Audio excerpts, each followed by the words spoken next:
This parable reminds me of a story I heard a long time ago.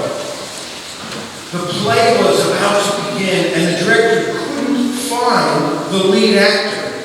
And so he sent Anne, this beautiful young Irish girl, to go find him. And she runs to the back of the stage, and she's pulling one curtain open after another for the dressing rooms until she finds Jack standing there going over his lines, oblivious to the fact that the play's about to start. So the play began on time. It was a great success. And later that night, although Jack was very shy, he got the courage up to ask Anne if he could drive her home.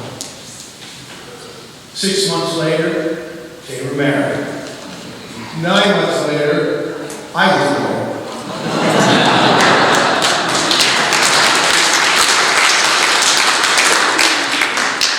I tell you that story because you see, the Lord had opened the door for them.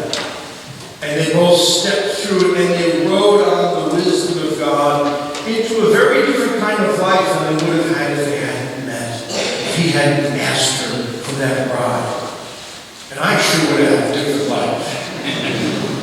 Now, 19 years later, I'm a sophomore at the University of Scranton. I'm reading the school newspaper, the Aquinas, and the Jesuit Ed Gannon, philosophy professor at the school, had written an article about students from the university who graduated and went to Micronesia, to the South Pacific, near Guam, to serve and teach English for 2 years. And I'm reading this article. And although I'm a business major, planning to go to Wall Street and make my fortune, suddenly I'm overcome with this conviction, I'm going to do this. And I get up and I go to Gannon's office and I tell my rich article, I'm doing this. And he said, what year are you? I said, I'm a sophomore. He says, come back when you're a senior. And I did. And I went. And it dramatically changed my life.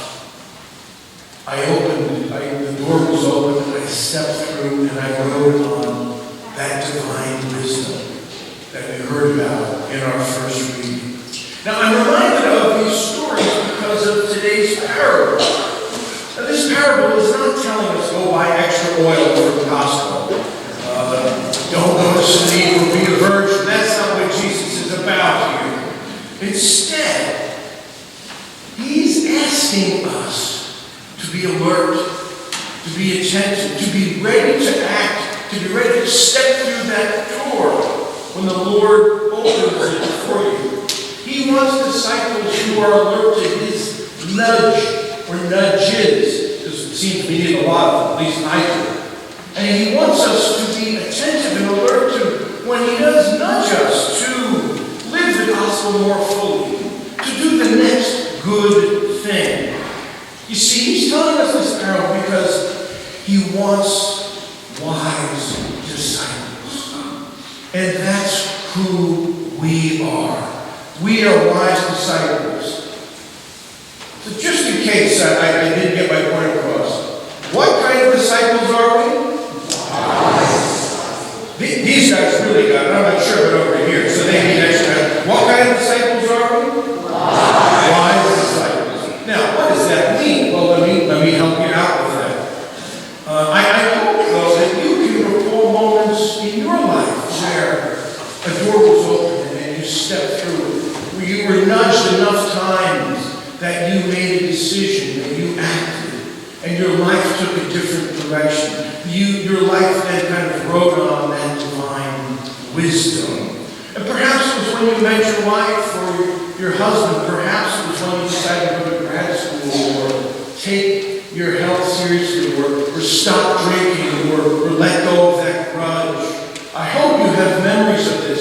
It's important to remember those moments because they will help you to be alert to when the Lord nudges you or opens that door or beckons you in the present.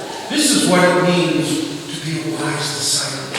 To notice that the Lord's working and he wants you to act.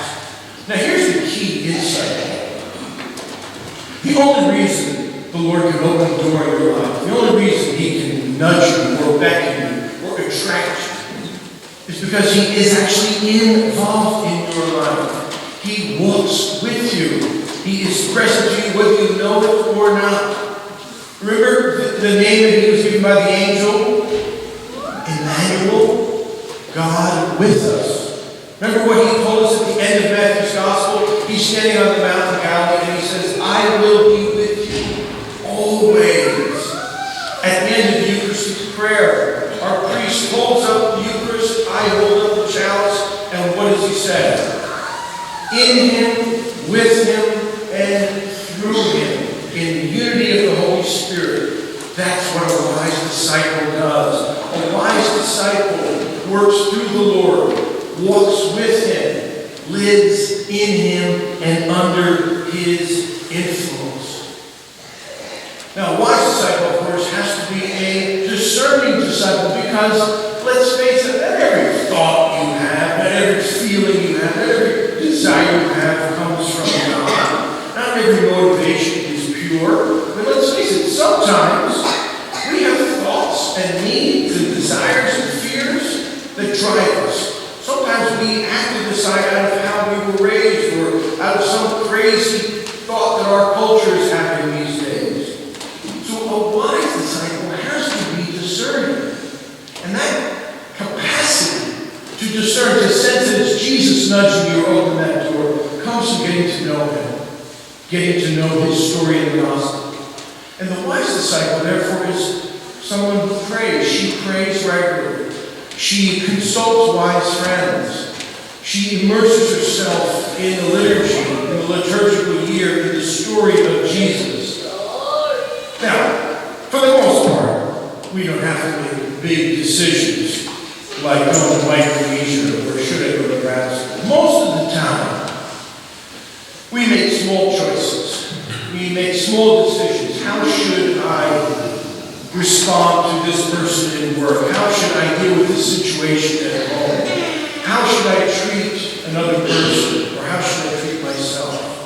And Jesus wants us to make those small decisions under His influence, using His wisdom. And most of the time, He's just nudging us to do the next good thing. And that nudge towards the gospel, it can come as an idea or a desire or a memory. It can come from something you read or something someone said. And under His influence,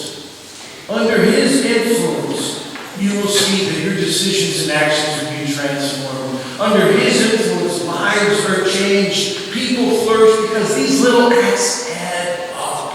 And these little acts that add up are done under the influence of His life.